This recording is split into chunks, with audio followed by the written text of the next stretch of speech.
এখানকার রাস্তাগুলো কিভাবে পরিষ্কার হচ্ছে দেখেছেন? ঝাড়ু দিচ্ছে, ঝাড়ু। শুধুমাত্র ঝাড়ু না, ঝাড়ুর সাথে এখানে মোছার, পানি দিয়ে মুছে ফেলারও একটা যন্ত্রের মতো লাগানো আছে। ক্লিন করছে রাস্তার মধ্যে ধুলা কণা, বালি কোনো কিছু যেন না থাকে।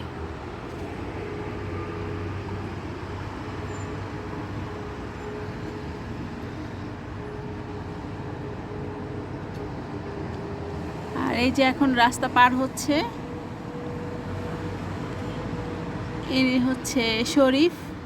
ও আজকে অফিস যাচ্ছে। সে হচ্ছে মাসে একবার দুইবার, কোনো মাসে যায়ও না অফিসে। তো আজকে তার অফিসের দিন, যাচ্ছে। অফিসে মিটিং আছে।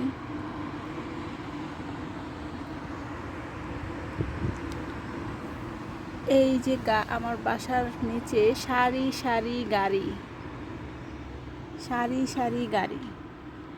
গাড়ির নম্বর প্লেট তো দেখা যাচ্ছে না, কারণ নম্বর প্লেট দেখানো নাকি একেবারে আইনত দণ্ডনীয় অপরাধ। যদি কেউ ক্লেম করে যে না এই মেয়ে আমাদের গাড়ি দেখাচ্ছে, তাহলে বাসায় পুলিশ চলে আসবে। বুঝতে পারছেন কি অবস্থা? সো এখানে কারো চেহারা, ফেস দেখানো, তারপর হচ্ছে গাড়ির নম্বর প্লেট দেখানো, এগুলো সম্পূর্ণ আইনত দণ্ডনীয় অপরাধ এবং হাজার হাজার ইউরো ফাইন হবে। পেজ থেকে তো কোনো ইনকাম হয়ই না, কোনো রকমের কোনো ইনকাম হয় না। তার উপরে এই সাধারণ ভুলের কারণে হচ্ছে ফাইন দিতে হবে। সো এর কোনো মানেই হয় না, যার কারণে একটু বুঝে শুনে ভিডিও করলেই হয়ে যায়।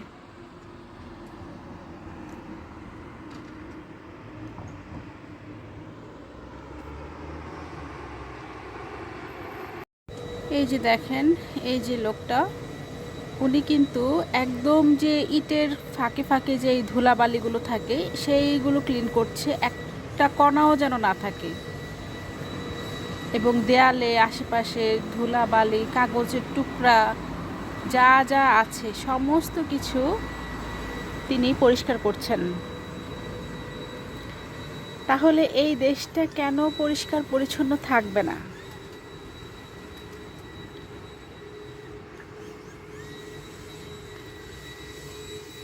একটা ভ্যাকুয়াম ক্লিনারের মতো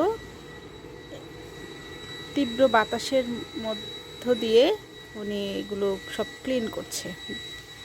একবার তো ঝাড়ু দেওয়া মোছা কমপ্লিট, তার উপরে উনি এগুলো ক্লিন করছে, যেন কোথাও কোনো ধুলা বালি, কাগজের টুকরা, ময়লা, পলিথিন কোনো কিছু না থাকে। ওনারা তো পরিষ্কার করে যানই, এরপরে যারা নাগরিক আছেন, যারা জনগণ আছেন, এই দেশের মানুষজন প্রত্যেকটা রোডকে পরিষ্কার পরিচ্ছন্ন রাখে। একটা দেশ, একটা সমাজ এইভাবে এমনি এমনি পরিষ্কার থাকে না, পরিষ্কার করতে হয়। সরকারকে কেন এত বারবার বলতে হবে? দেশের জনগণ বোঝে না যে নিজ নিজ মহল্লা, এলাকা পরিষ্কার রাখতে হয়?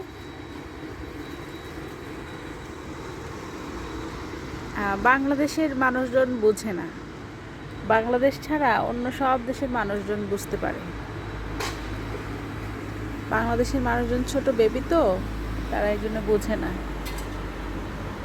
আর বাইরের দেশের মানুষজন সব বুঝতে পারে যে না, পরিষ্কার থাকলে দেশটা সুন্দর হবে, উন্নত হবে।